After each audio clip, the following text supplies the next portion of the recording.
Welcome to Brilliantly British. My name is Lawrence and today I'm going to show you how to make a stuffed roasted goose with a complimentary gravy.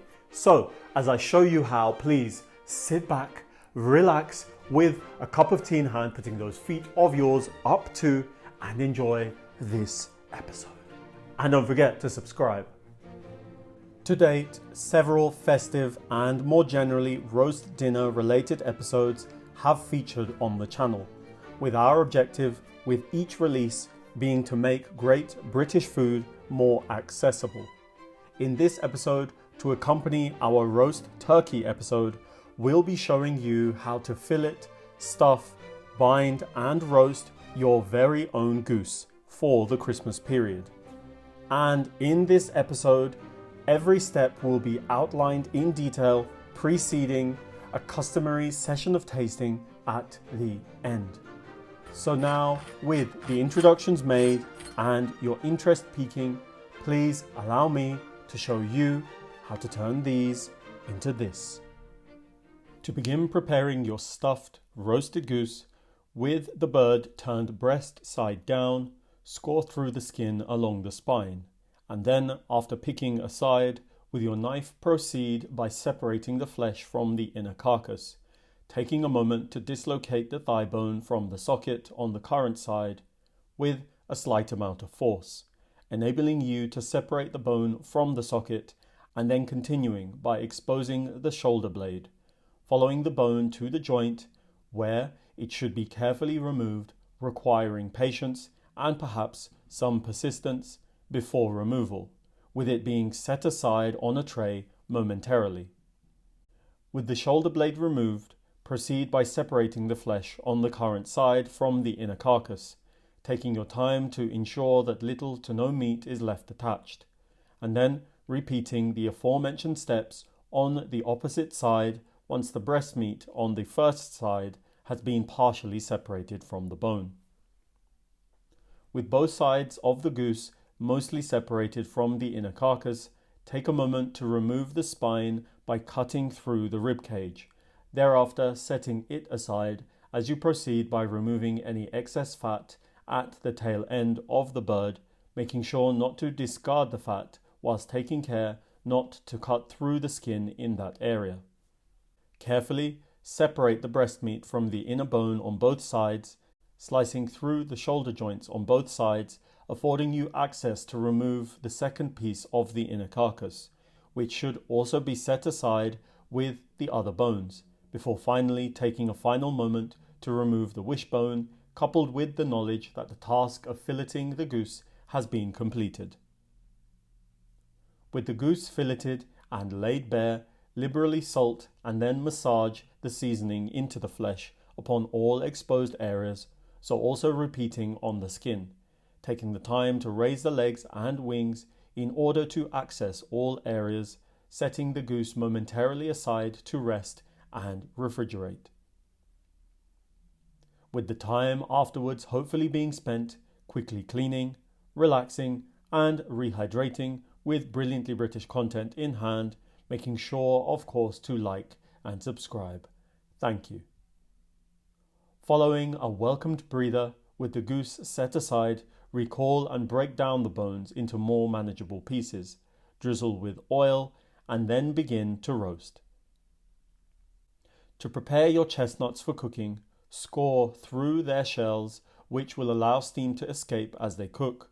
Relocate them to a pan with enough water to partially submerge them, of course with a pinch of salt, cooking them under a lid over a medium heat until they open up and soften, moreover with little to no liquid remaining in the pan, with them then being set aside to cool.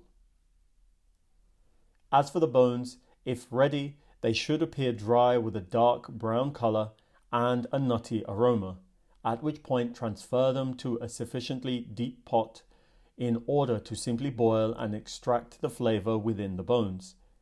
As you partake in another relaxation period, spent ploughing through our content, making sure of course to like and subscribe. Thank you.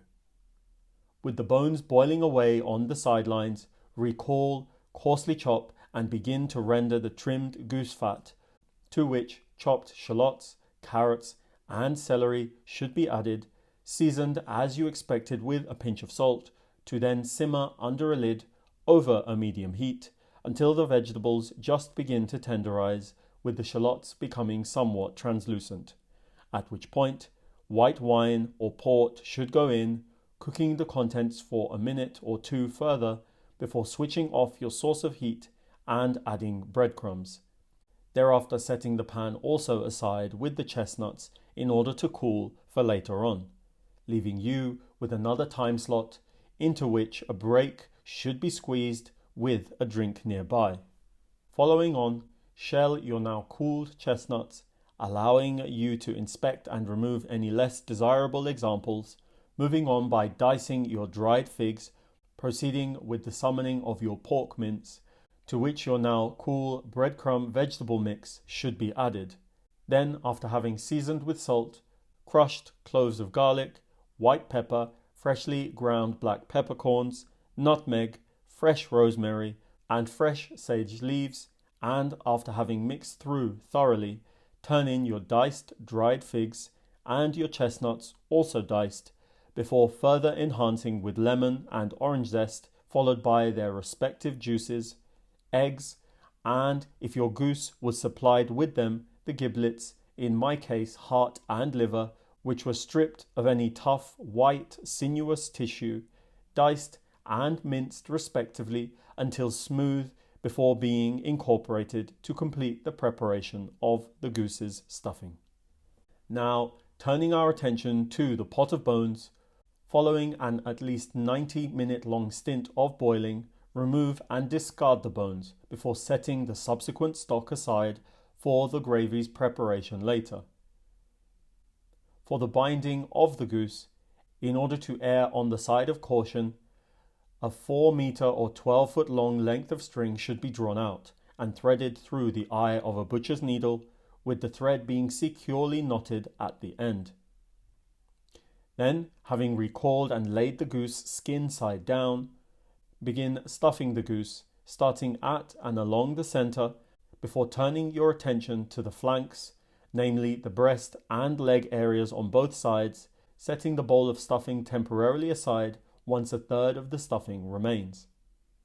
In order to begin binding, at the top, pierce through the skin on one side at least a centimeter or half an inch away from the edge to prevent tearing through the skin, proceeding by pulling the twine through entirely in order to anchor the knot, before piercing through the skin on the opposite side, and, as you would with a shoe, persuade the two threaded ends to meet by carefully tugging before looping the twine underneath the threaded length in order to partially secure.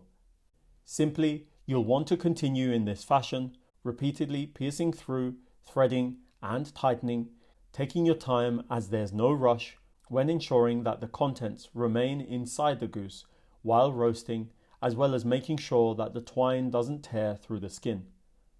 Initially, the process may seem fiddly, however with time and with the twine shortening as it becomes threaded, the process should become stress-free, satisfying and therapeutic as you witness the transformation taking place before your very eyes.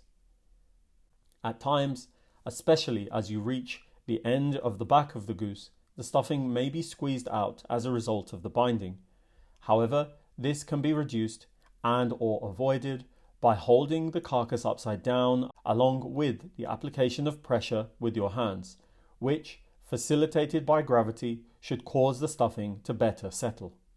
Before continuing until you've stitched up the end of the goose with it being breast side down, at which point turn it over and continue as before, pausing with the stitching momentarily once a relatively small opening still exists, with that being the opportune moment to recall and fill the goose with any remaining stuffing, before concluding with the stitching of the goose shut.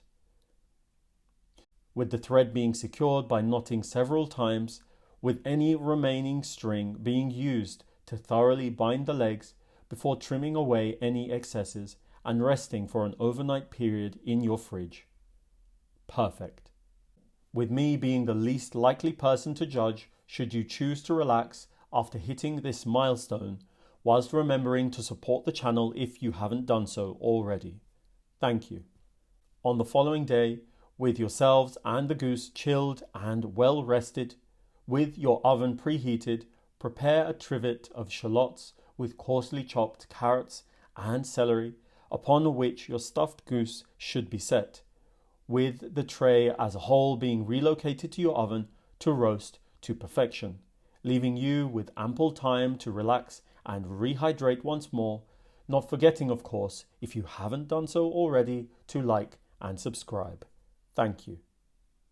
Once ready, your goose should be golden brown or bronze in colour, with it being set aside on a separate tray to rest, giving you access to the vegetable trivet underneath, which, with most of the excess fat removed, was turned into the roasted goose bone stock from earlier on, following on by blending the contents until relatively smooth and then topping up with more white wine or white port before bringing to a boil in order to reduce quickly over a high heat for roughly 10 minutes. After 10 minutes, the contents were passed through a sieve, then returned to the pot over a medium-high heat while preparing a butter and flour paste, which, once made, was added to the contents, thereafter whisking constantly as the contents heated up and thickened. At which point, fresh parsley was added with salt to taste before carving and serving the now rested stuffed goose, served with its complimentary gravy. And so now, with a stuffed roasted goose made and your interest peaking, I think it's high time for tasting, tasting, tasting. Are you ready? Are you steady? 3, 2, 1.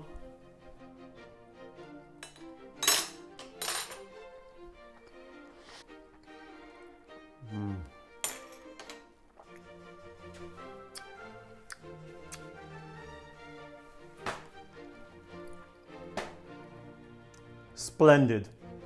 Wonderful. To me, all of the effort that's gone into the making of this goose has been worth it. The sauce, the gravy, I'll start with that. It goes so well with this, it beggars belief.